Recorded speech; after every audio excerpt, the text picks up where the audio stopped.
Welcome to the update show, episode 2.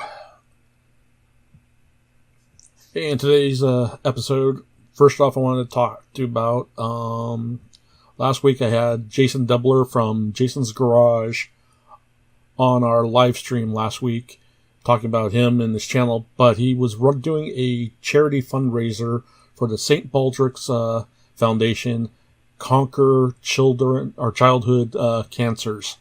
So he was doing a fundraising drive for the month of May, to where if he reaches his goal, which was a minimum of $500 or more, that on the 1st of June, on his live stream, he will be shaving his head.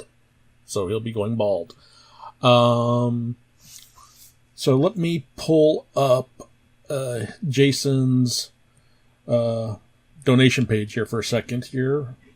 Bear with me.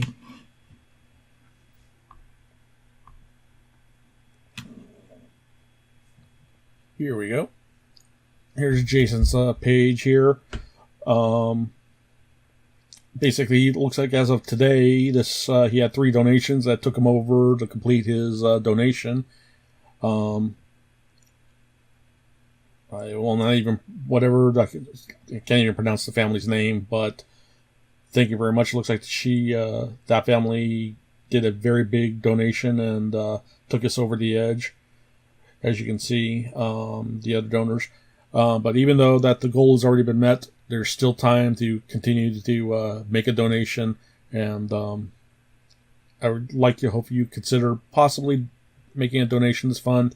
It's a good, worthwhile cause because childhood cancers are way different than adult cancers. So if you're thinking about, like, normally if you're going to visit one of your other favorite streamers, YouTube streamers, channels that stream, instead of making a super chat donation for that week, or this week, today, or this weekend, consider taking the money that you would have spent on the super chat to donate to this fund here. It's a worthwhile cause, and I'd really appreciate if you consider doing that. Okay, let's move on to the next story. Alright. What we have here is FCA issues a recall of 2 recalls, actually, on more than 600,000 U.S. vehicles. Primarily, this first recall involves the 2017 to 2019 Chrysler Pacifica minivans, which is experiencing of an exposed wire to a sealant that can disrupt electrical circuit, that will cause a loss of power steering controls on the vehicles. As of yet, no reported issues, but there's a recall for that. They basically state in this article here, in the U.S., 198,731 vehicles are being recalled.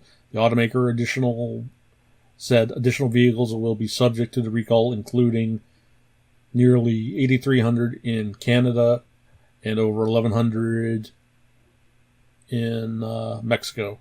Affected owners that experience vehicle stalls may immediately restart the minivan and will be able to steer without power steering, Fiat Chrysler of America has stated. And the other recall is involving their more than 410,000 pickup trucks in the U.S. for a possible defect of a tailgate power locking mechanism. A small internal component in the mechanism may break over time and unlatch the tailgate. FCA also is recalling 63,753 pickups in Canada and 4,020 units in Mexico. The affected vehicles include the 2015 through 2017 Ram 1500, 2500, and 3500 pickups equipped with the 8-foot cargo bed, as well as the 2018 version of the same trucks manufactured through March 31st, 2018. The automakers said that the defect doesn't concern the redesign of the 2019 Ram pickup, nor does it concern trucks equipped with manual tailgate locks. So that's something to keep on the lookout. And if you have any questions on whether or not your vehicle falls into that, I suggest you contact your local dealership, Chrysler, Dodge dealership, and speak with a service representative. Give them your VIN number, and they can check their system if your vehicle is part of that campaign, recall campaign, and whether or not they also are ready to have the needed parts or repairs to schedule you in. So that's the advice I would suggest to you.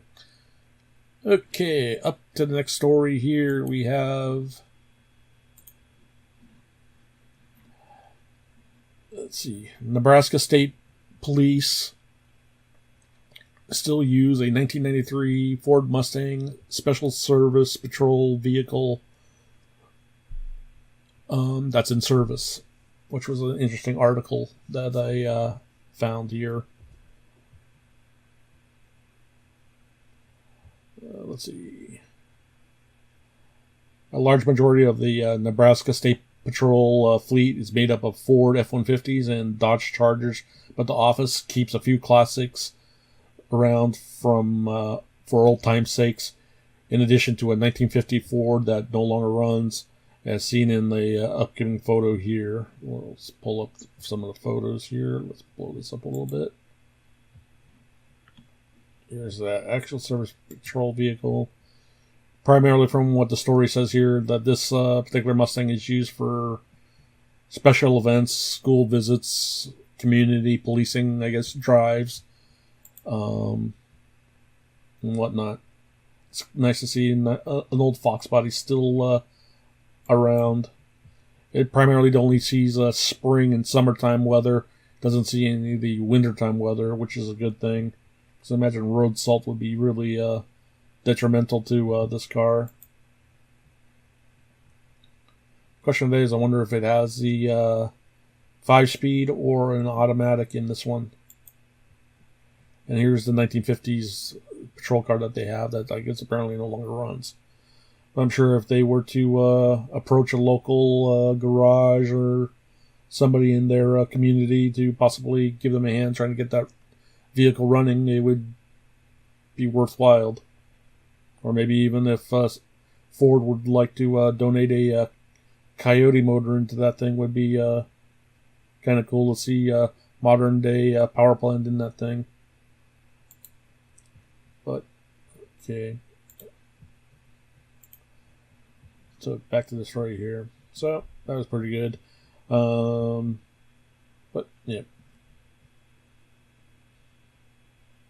Next story up we have is the new Ford Ranger Raptor. It's a diesel truck worthy of the Raptor name? That's a good question. Apparently this is for the European market. And obviously it's a lot slower, and it's running on a 2-liter 4-cylinder twin-turbo diesel. And it's equipped with a 10-speed automatic. Outperform and output stands at 210 horsepower with a peak torque of 369 foot-pounds of torque.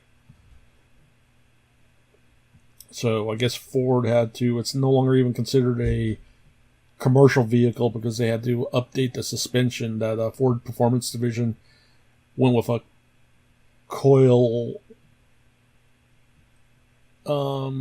suspension instead of leaf springs on this vehicle, as well as the wider track, and it's also not as forgiving for payloads and towing.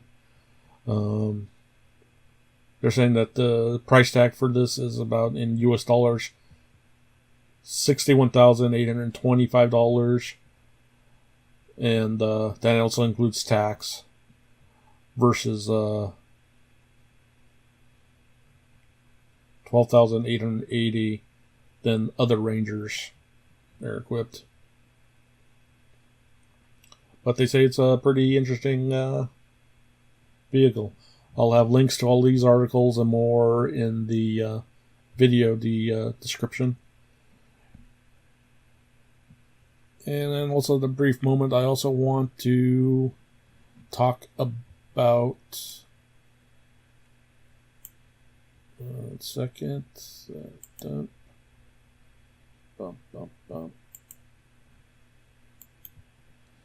Our poster giveaway is still happening for your chance to win this Audi R8 poster.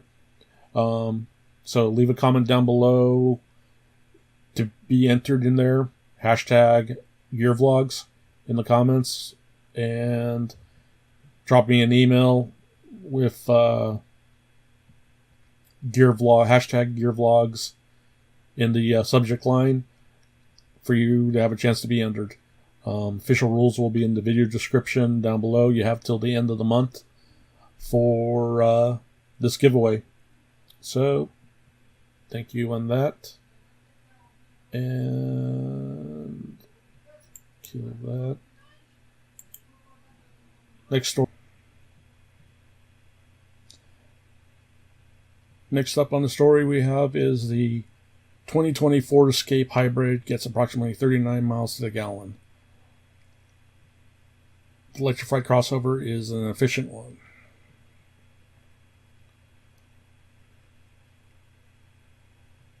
When the Ford redesign of the 2020 Ford Escape crossover was revealed, Ford was rather coy about releasing the fuel economy data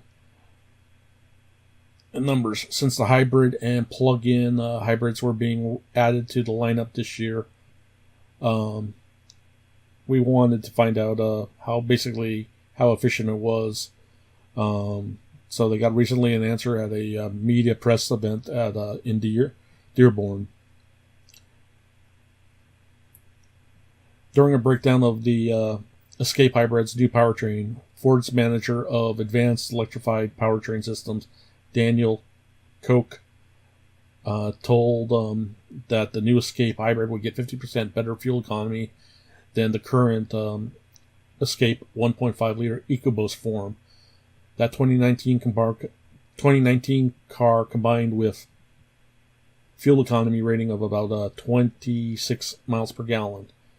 Doing the math leads us to believe that the Escape Hybrid would get about 39 miles per gallon combined. That number is right about on par with its competition, the 2019 Toyota RAV4 Hybrid, which is getting about 40 miles per gallon, and the Nissan Rogue Hybrid, which is getting 34 miles combined. If Ford is able to achieve these figures, it'll be looking pretty good for itself in its class at this standpoint. However, the RAV4 does make about 21 more horses than the Escape Hybrid version, likely leaving it as a more powerful and efficient version in its class. The 2020 Ford Escape Hybrid uses a redesigned 2.5-liter four-cylinder engine that runs on the Atkinson cylinder as its mechanical motivation. It is available in both front-wheel and all-wheel drive, and the latter presumably taking a slightly fuel economy hit. Ford has the battery pack of the original Escape Hybrid and the original stack here shown on this photo below.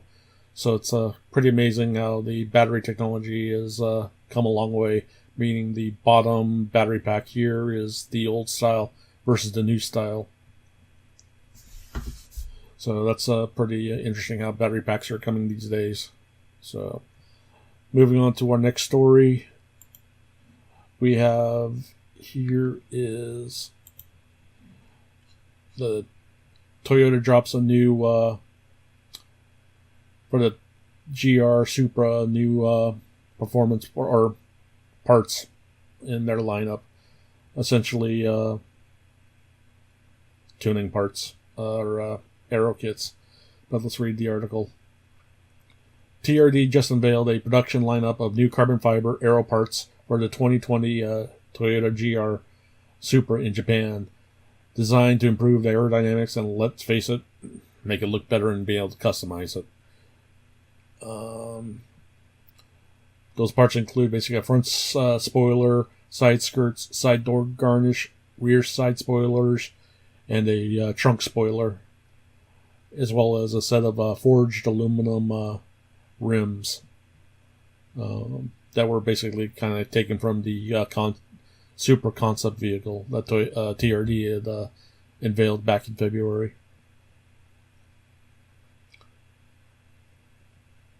Now down to some basics. The front spoiler example is a 3-piece design unit, which will help increase downforce as well as reduce lift at high speed.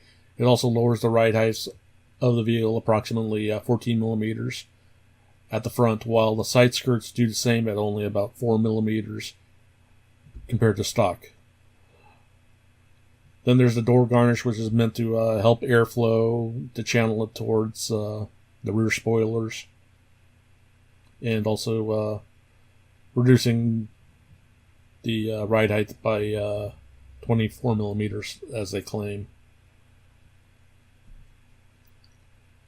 And obviously 19-inch dual-spoke forged aluminum wheels will be offered.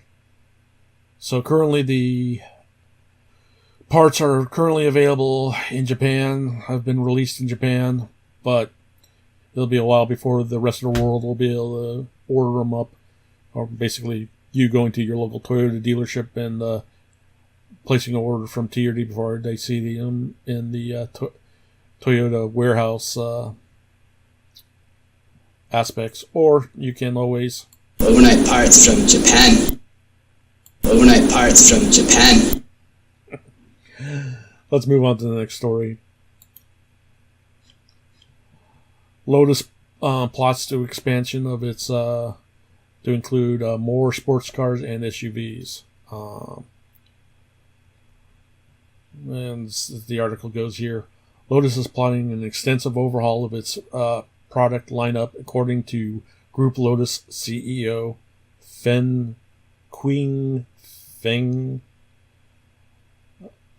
He's also Feng is the also the chief technical officer for the Jing Geely Group, which owns Lotus as well as the Volvo Group.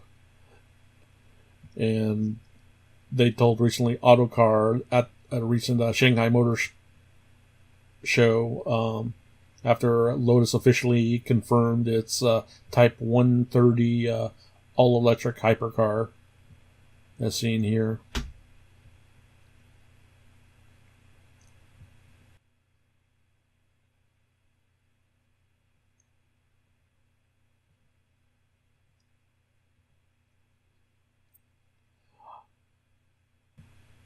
Basically, when he was asked what their target market is going to be, they're going after, Lotus is obviously going to be going after Porsche as a target and a benchmark for them. So that'll be interesting to see what they can come up with. But obviously they're going to need to, before they can go all performance, it's a balancing act, basically what they're saying. They need to develop a customer base before they can have high hopes for adding performance vehicles and dreams.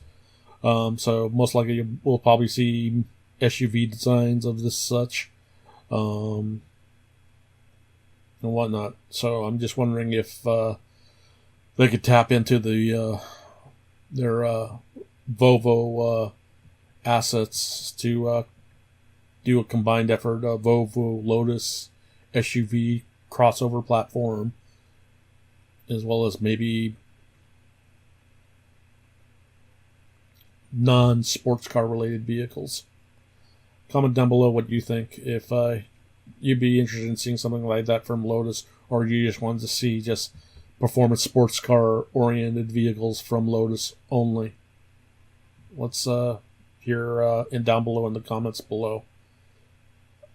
And for our last story, what we have here is German police take a tough stance on British modded cars convoy heading to a worthy car show, basically. I can't even pronounce that. but apparently they didn't like the lowered stance appearance of the vehicles in the convoy. Apparently there were like 9 cars in this convoy, and they got dinged. Let's take a look at some of the pictures of the cars here.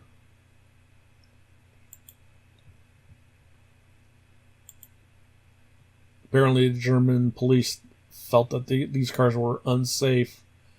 So yeah, that is interesting. Stance life. And here's another picture of members of the convoy having to unload their luggage.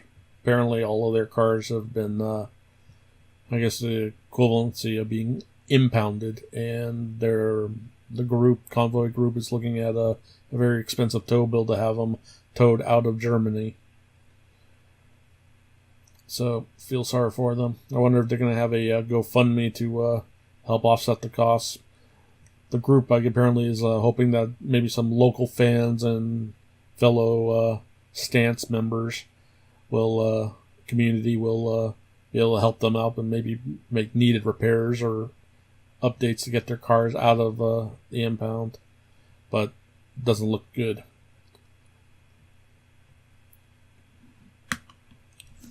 So,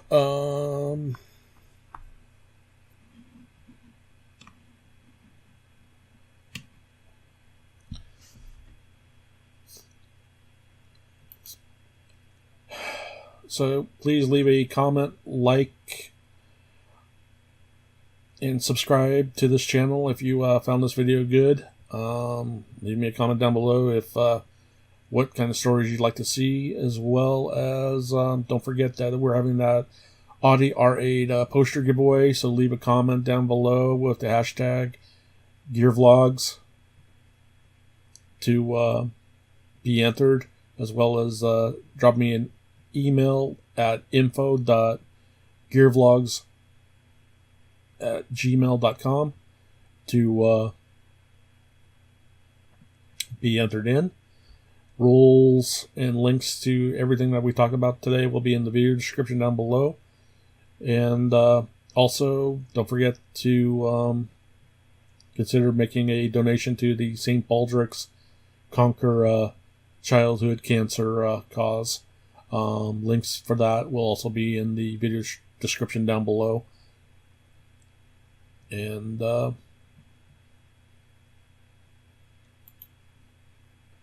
till then, see ya.